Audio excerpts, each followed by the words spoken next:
미국 연방통신위원회가 22일 중국 통신장비 업체인 화웨이와 ZTE를 국가안보를 위협하는 기업으로 지정하고 연방정부에서 보조금을 받는 미국 기업이 두 회사의 제품을 사용하는 것을 금지하는 안을 만장일치로 통과시켰습니다. 시청에 앞서 구독과 좋아요, 알람 눌러주시면 감사하겠습니다. 연방위원회 위원장은 화웨이와 ZTE가 미국의 안보와 5G 통신망에 미치는 위협을 방관하지 않겠다고 말했는데요. 앞으로 진행될 5G망 보급에서도 중국 제품은 배제될 전망입니다. 미국 정부는 지방 통신 회사들을 위해 80억 달러 규모의 보조금 제도를 운영하고 있는데 연방통신위원회의 결정으로 인해 저렴한 중국 제품에 의존하던 지방 통신 회사들이 화웨이, ZTE 두 회사의 제품을 사용할 수 없게 되면서 사실상 미국에서 중국 제품 사용은 불가능할 것 같습니다. 또한 연방통신위원회는 통신회사가 이미 도입한 두 개 회사의 기존 시설도 철거하도록 요청하고 두 회사의 제품을 철거하고 다른 회사의 제품으로 대체하는 경우 전환 비용 관련해서 비용을 지원하기로 했습니다.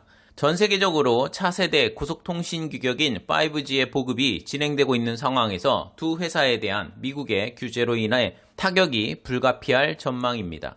한편 유럽연합도 22일 브뤼셀에서 대사급 회의를 열고 5G 이동통신 장비 공급업체 선정을 위한 엄격한 기준을 채택하기로 했습니다. 유럽연합은 다음 달 강요회의에서 승인할 것으로 예상된다고 하는데요. 이미 호주는 미국과 보조를 맞추어 화웨이 통신장비 사용을 금지했습니다. 일본도 마찬가지로 화웨이 장비를 사용하지 않고 5G 통신망을 구축하기로 결정했습니다. 우리나라는 LG텔레콤이 화웨이 장비를 5G 통신망 구축에 사용하기로 결정을 했는데 불똥이 튀지 않을까 우려되네요. 이러한 국제사회의 제재는 화웨이가 자사의 통신망에서 정보를 빼내 중국 정부에 넘겨준 것으로 의심을 받고 있기 때문인데요. 화웨이 런정페이 회장은 5G 기술을 미국 등 서방 국가들에 개방할 의향이 있다고 말하며 화웨이 장비에 대한 국제사회의 의심을 불식시키려고 노력하고 있지만 역부족인 상황입니다. 화웨이에 대한 제재로 인해 가장 큰 피해를 입는 나라는 일본일 가능성이 매우 높습니다. 포브스 재팬에서 보도한 내용을 보면 화웨이가 일본 경제에 미치는 영향이 4년 동안 6배가 커졌다고 말하고 있는데요.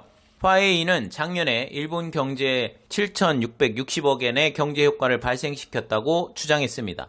일본 부품업체에서 조달 금액은 2018년 7,210억엔에 이르고 올해 부품 조달 규모는 50% 상승한 1조 1,000억엔이 될 전망이라고 합니다. 화웨이는 스마트폰에 탑재되는 카메라와 센서, 전지 등 각종 전자부품을 일본 기업으로부터 조달하고 있습니다. 화웨이와의 거래가 끊긴다면 일본 입장에서는 상당히 큰 충격이 예상되는데요. 화웨이의 5G 폰의 시장 점유율이 떨어진다면 한국 스마트폰의 점유율이 상승할 가능성이 높기 때문이죠. 화웨이에서 일본 부품을 사주지 못한다면 다른 매출처가 생겨야 하는데 일본 전자부품 업체 입장에서는 화웨이를 대체할 납품처가 마땅하지 않은 상황입니다. 일본 네티즌 반응입니다. 화웨이가 위험한 것은 아니다. 중국의 국가에 요청이 있으면 모든 데이터를 제출해야 한다는 법률이 문제. 그게 그거인 것 같은데요. 그러니까 미국이 중국 통신 장비 사용하지 말라고 동맹국들에게 말하는 거죠. 일본도 빨리 추종하는 것이 좋다. 영국, 일본이 미국의 요구에 미적미적되는 상황인데 미국의 요구를 안 들어주면 제재를 받을 수 있죠. 안보는 모든 것에 있어서 상위에 있다. 그쵸. 안보가 제일 중요합니다. 중국은 에셜론에 대항할 수 있는 수단을 획득하고 싶다고 생각하고 있다. 그 기초가 되기를 기대하는 것이 화웨이. 미국, 영국 주도하에 영어권 국가들이 전 세계 통신을 감청하는 정보 감시망이 에셜론인데요. 중국도 미국처럼 정보 감시망을 운영하고 싶은 계획인데 미국이 가만히 냅둘 리가 없죠. 안전보장을 위해서는 옳다. 게다가 자국 산업도 지킬 수 있는 일석이조 정책이네. 단지 산업의 폐쇄와는 새로운 물결을 놓치는 데다 비록 중국 메이커를 배제해도 부품에 들어가 있기 때문에 큰 의미가 없다. 망국의 시름을 느낀다. 부품 공급을 중단하면 자국 기업이 피해를 입고 그렇다고 미국의 요구를 무시하기도 어려운 상황이죠. 일본인들이 현재 가지고 있는 생각인 것 같습니다. 시청해주셔서 감사합니다.